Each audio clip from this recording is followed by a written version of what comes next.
இந்த வீடியோவில் பீட்ரூட் வச்சு பீட்ரூட் மினி இட்லி தான் பண்ணியிருக்கேன். அதுக்கு சைடிஷாக வந்து கீ சாம்பார். இது ரெண்டுமே வந்து சூப்பர் காம்போவாக இருக்கும். செய்கிறதுமே ரொம்ப ஈஸியான வேலை தான். இதுக்காக நான் ஒரு பீட்ரூட் எடுத்திருக்கேன். உங்களுக்கு இட்லியோட அளவுகளுக்கு ஏற்ற மாதிரி நீங்கள் பீட்ரூட் எடுத்துக்கோங்க. இதை இப்போ துருவி எடுத்துகிட்டு வந்தாச்சு. இதை ஒரு மிக்ஸி ஜாருக்கு மாற்றிக்கலாம். நார்மலாக வந்து இட்லி மாவு மாதிரி இருந்தால் தான் வந்து இட்லி வந்து நல்லா கரெக்டான அளவில் வரும். தண்ணி எதுவுமே சேர்க்க தேவையில்லை. இட்லி மாவு அப்படியே வச்சுட்டு பீட்ரூட் கூட மாவு சேர்த்து நீங்கள் அரைச்சிக்கோங்க. ஒரு ரெண்டு கரண்டி 3 கரண்டி அந்த மாதிரி அரைச்சிங்க அப்படின்னா உங்களுக்கு வந்து ஃபைன் பேஸ்ட் ஆயிரும் இந்த மாதிரி. இப்போ இந்த அரைச்ச விழுதை வந்து ஒரு பவுலுக்கு மாற்றிட்டு நீங்கள் இட்லி மாவு வந்து அதில் மிக்ஸ் பண்ணிக்கோங்க. இட்லி மாவு மிக்ஸ் பண்ணுறப்ப உங்களுக்கு கலர் வந்து எந்த அளவுக்கு வேணும் அந்த மாதிரி பார்த்துட்டு நீங்கள் மிக்ஸ் பண்ணிக்கோங்க.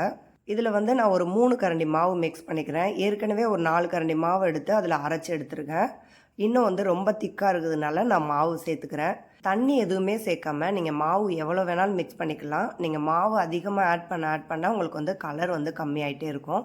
நான் இது குழந்தைங்களுக்கு கொடுக்குறதுனால இந்த ரொம்ப கலர்ஃபுல்லாக இருந்தால் நல்லாயிருக்குங்கிறதுனால இந்த மாதிரியே வச்சுக்கிறேன். இப்போ மினி இட்லி பிளேட்ஸ் எல்லாமே நான் எண்ணெய் தடவி எடுத்துக்கிறேன். கோகோனட் ஆயில் தான் நான் தடவுறேன். உங்களுக்கு வந்து கீ தடவுறதுனா கூட நீங்கள் தடவிக்கலாம். இட்லி ஊற்றுறதுக்காக நான் இந்த மாதிரி ஒரு பாட்டில் எடுத்திருக்கேன்.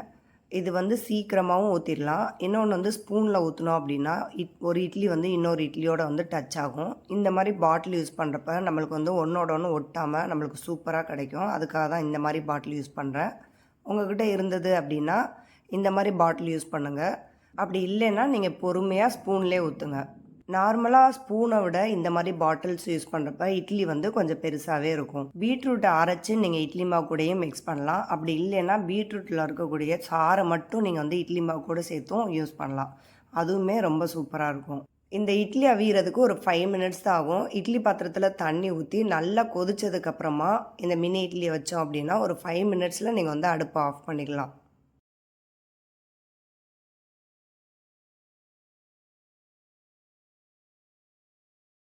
இது 5 மினிட்ஸ் ஆயிடுச்சு.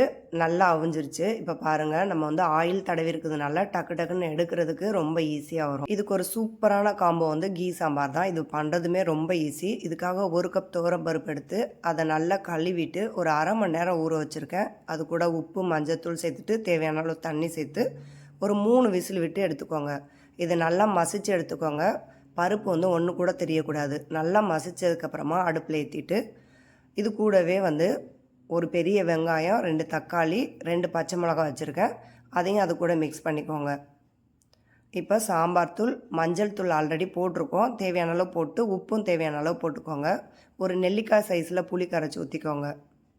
இப்போ ஒரு கைப்பிடி அளவு கொத்தமல்லி சேர்த்துக்கோங்க. காய் எதுவுமே சேர்க்க தேவையில்லை. வெறும் கொத்தமல்லி, வெங்காயம், தக்காளி, பச்சை மிளகா சேர்த்திங்கன்னா போதும். இட்லியை சாம்பாரில் ஊற வச்சு அதுக்கப்புறம் சாப்பிட்டோம் அப்படின்னா ரொம்ப சூப்பராக இருக்கும். இதுக்காக வந்து சாம்பார் வந்து கொஞ்சம் தண்ணியாக இருக்க மாதிரி பார்த்துக்கோங்க. நார்மலாக ரைஸ்க்கு வைக்கிற மாதிரிலாம் வைக்காமல் கொஞ்சம் தண்ணி எக்ஸ்ட்ராவே சேர்த்துக்கோங்க.